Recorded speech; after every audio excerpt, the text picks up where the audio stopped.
Hello everyone, this is Steve from Game and Friends. I recently insisted that Michael play the first Silent Hill game because it's one of my favourite games of all time. It's got me thinking of the series as a whole and how much there is to say about them. So in the spirit of boredom, I decided to throw a little list together where I'll rank each of the Silent Hill games in order from worst to best.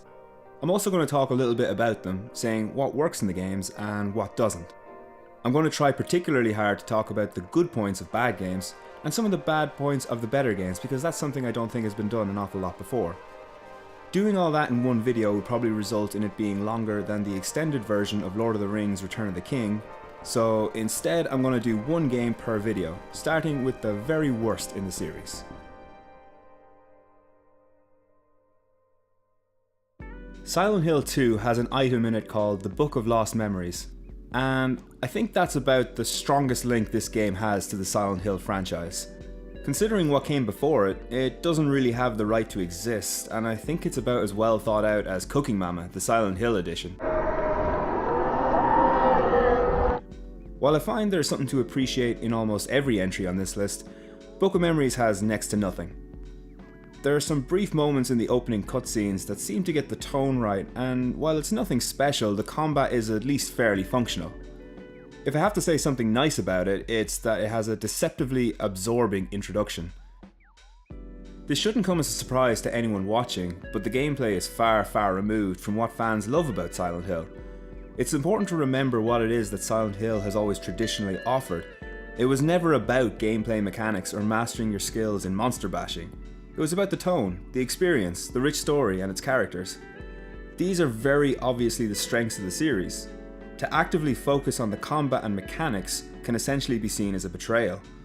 An argument could be made that the combat is an improvement, but that doesn't make up for everything the game sacrifices. It would be like saying we've improved the wind resistance in your coffee mug by putting holes in it. A lot of people dismiss this game without even playing it, and I actually think they were right to do that. Don't get me wrong, I think all games deserve a chance to prove themselves, but Book of Memories happily flaunted its biggest flaw at every opportunity. Before the game even begins, you're faced with a character creation screen. This might work for some other games I'm very fond of, such as Dark Souls or Mass Effect, but it doesn't really work here. By creating your own character, some of which would be right at home in The Sims I might add, the game makes an immediate statement that its story isn't going to be particularly strong, and that any potentially interesting psychological defects the characters may have will be utterly generic out of necessity. An entire section of the game is dedicated to breaking up a relationship because you have a crush on the girl. Call me cynical if you want, but that's not really creative storytelling. I guess it is sort of creative that you solve this problem by bashing in the heads of evil nurses with a shovel. But the game neglects to tell you why that solves your problem. Slotting together as naturally as a pair of divorced parents on their child's birthday, the gameplay and narrative seem to want nothing to do with each other. Story elements are revealed during the odd piece of dialogue that has absolutely nothing to do with what's happening on screen. So I might as well cut to the chase. I was hoping you could tell me about the missing cash from last night's closing totals. I've only heard about it this... Wait. You're not saying you think I had anything to do with it? Your employee code was in the register, even though you were scheduled for stock work. This doesn't look good for you, Derek. I get that it's trying to come across as mysterious and dreamlike, but because the tone is so off, it just feels like someone describing a film you're not watching over a bad phone connection. I think it's pretty obvious that this game was more than half complete before someone came up with the idea to make it a Silent Hill game. This makes sense from a marketing perspective. Licensed games are easier to sell than new IPs. It's a testament to how little the publisher Konami either understands or cares about its fanbase that they're comfortable with doing this without putting any research into what it is said fanbase actually wants. The final nail in the coffin for Book of Memories is also an incredibly fundamental flaw. It's just not scary. At all. It really doesn't bother building atmosphere, and it doesn't have good storytelling, so we can't get invested in the characters, which we created, to feel even the vaguest hint of horror. Even the monster design doesn't deserve any credit because, with the exception of the bosses, almost everything in it is just recycled from previous entries in the series. If you took one of the main titles and compared it to a big music festival, Book of Memories would take place in the same venue but the day after everybody left.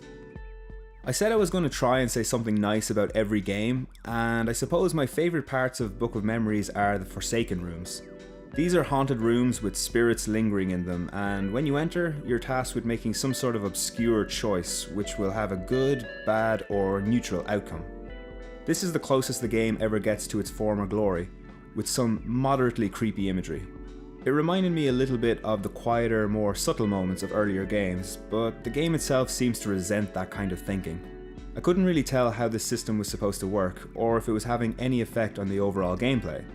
I found out later that what you do affects the ending you get, but seeing as I got so bored I couldn't finish the game, this meant nothing to me. You should know that I'm a completionist, and I absolutely hate leaving a game unfinished, so the fact that this was a Silent Hill game that I couldn't bring myself to finish really makes me resent it. Book of Memories has passable gameplay, better than some of the previous games, but it cripples itself in every other respect.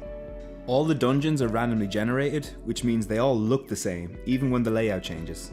That gets pretty boring after a while, and the character and story do nothing to keep you hooked. I regret buying this game now, because if I just played the demo, I would have gotten about as much enjoyment out of it. Probably more, because I could have finished the demo and then moved on with my life.